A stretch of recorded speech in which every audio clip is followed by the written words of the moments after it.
My name is Marcos, and if you have more than $300,000 saved right now, I need you to stop whatever you are doing and stay with me for the next few minutes. Because what I'm about to tell you is something almost nobody in the financial world will say to your face. $300,000 in savings is not a finish line. For millions of people over 50, it is the exact moment their real financial danger begins. I know that sounds backward. Most financial content out there is aimed at people who haven't saved enough. The message is always, save more, start now, you're behind. And if you've crossed the $300,000 mark, you've probably started to tune that conversation out. You've done the work. You've made the sacrifices. You've told yourself you're one of the responsible ones. And in many ways, you are right. You did something most people never do. But here is the part no one prepares you for. Reaching a meaningful savings number is not the end of the challenge. In many ways, it is the beginning of a completely different one. And most people who reach it are completely unprepared for what comes next. Let me explain exactly what I mean, because this is not abstract. This is arithmetic. $300,000 sounds like a significant number, and it is. But let's put it in the context of what it actually needs to do for you. The most commonly cited rule in retirement planning is the 4% withdrawal rule. The idea is simple. If you withdraw 4% of your savings each year, your portfolio should, in theory, last 30 years. 4% of $300,000 is $12,000 per year. That is $1,000 a month. I want you to sit with that number for a moment. $1,000 a month. That is your income from $300,000 in savings, if you follow the rule the entire financial industry has been built around. Now add Social Security if you are eligible. For most Americans over 62, the average benefit is somewhere between $1,500 and $2,000 a month, depending on their work history and when they choose to claim. So the optimistic picture, $300,000 in savings plus Social Security, might give you $2,500 to $3,000 a month to live on. That number needs to cover your housing, your utilities, your food, your transportation, your health care, and every unexpected expense that will come your way. I am not trying to frighten you. I am trying to make sure you see the actual terrain you are navigating, not the painted version. And that is before we talk about inflation. Inflation is not a news story. It is not a political debate. It is a mathematical force that is working against you every single day, silently, without announcing itself. The official inflation rate in the United States has averaged somewhere between 2 and 3% over the past several decades. But that number is a composite. The actual inflation that hits retirees hardest, healthcare, housing, prescription drugs, long-term care, runs significantly higher than that average. A study I find particularly sobering is the one that tracks what economists call retiree inflation, which accounts for the specific goods and services that people over 65 actually spend money on. That rate consistently outpaces the headline CPI figure. What that means in practice is this: every year that passes, your $300,000 buys less, not because you are spending it, but because the world is repricing itself around you. At 3% annual inflation, the purchasing power of $300,000 is cut in half in roughly 24 years. At 4%, it happens in 18. If you are 60 today and you live to 85, which is not an unrealistic expectation given modern medicine, that is a 25-year horizon. The math is uncomfortable, and it is entirely real. But inflation is only one of the structural problems facing people who have crossed this savings threshold. The second one is what financial professionals call sequence of returns risk, and it is, in my opinion, one of the most underestimated threats to a retiree's financial survival. Here is how it works. The long-term average return of the stock market over the past century has been somewhere around 7 to 10% annually, depending on how you measure it. That sounds reassuring. But that average is built from decades of good years and bad years, strung together in a sequence that, for someone in the accumulation phase of life, smooths out over time. If you are 40 years old and the market drops 40%, you have time to ride out the recovery. But if you are 62, just entering retirement, and the market drops 40% in your first year of withdrawals, you face a catastrophic compounding problem. You are forced to sell assets at depressed prices to fund your living expenses. Those shares are gone. They cannot participate in the eventual recovery. And the recovery you experience feels much weaker because your portfolio is now smaller than it was. The sequence, not just the average, determines your fate, and you have zero control over when the next market correction arrives. I want to be very specific about what this means for someone with $300,000 saved. If you retire at 62 and the first 2 years of your retirement coincide with a significant market downturn, say a 30% drop, and you are withdrawing $12,000 a year from a now depleted portfolio, the mathematics of recovery become extremely difficult. Researchers at Stanford and MIT have studied this in detail. They have found that a poor sequence of returns in the early years of retirement can reduce a portfolio's longevity by 10 years or more, compared to the same average return experienced in a more favorable order. This is not theoretical. This happened to millions of people who retired in 2000, just before the dot-com crash. It happened to people who retired in 2007, just before the financial crisis. The timing of your retirement, relative to the market cycle, can matter more than how well you saved. Before I get to the third major problem, I want to address something that lives in almost every tax-deferred retirement account and that most financial advisors conveniently avoid discussing in concrete terms. If your $300,000 is sitting inside a traditional 401k or a traditional IRA, that number is not actually $300,000. A significant portion of it belongs to the federal government and, depending on your state, to your state government as well. When you begin withdrawals, every dollar you pull out is taxed as ordinary income. If you and your spouse are drawing $60,000 a year from a traditional IRA, that $60,000 is fully taxable.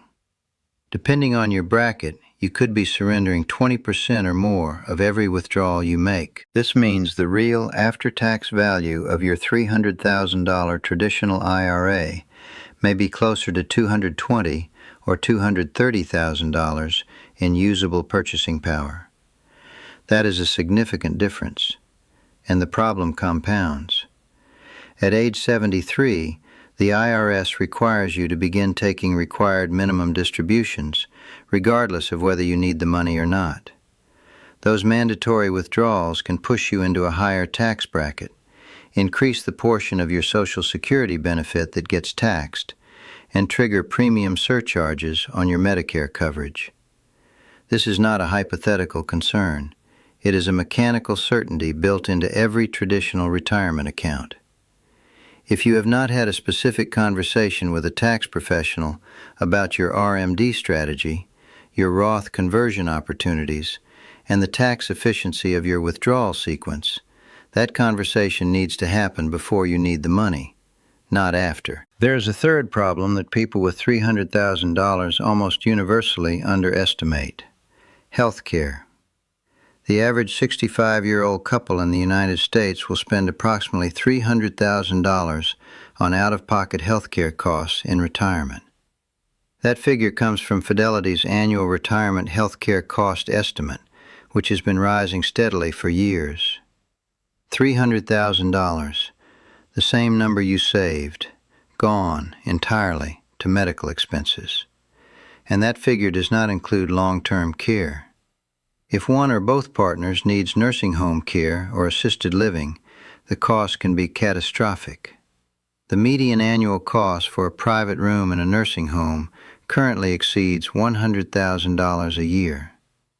Long-term care insurance, if you haven't purchased it already, becomes increasingly expensive and increasingly difficult to qualify for as you age. What I am describing is a collision between four forces: the inadequacy of a fixed withdrawal rate, the erosion of purchasing power through inflation, the randomness of market timing, and the near certainty of significant healthcare costs.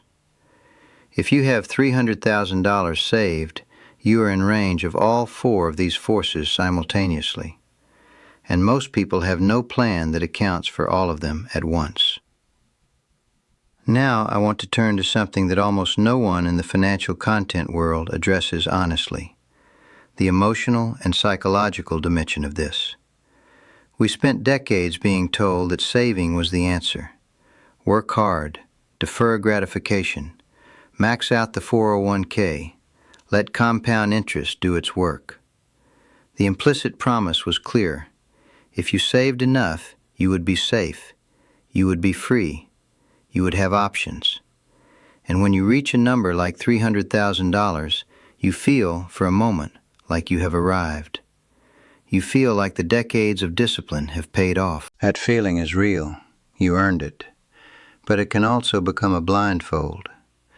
The people I've observed make the most serious mistakes at this stage are not the reckless ones. They are the disciplined ones.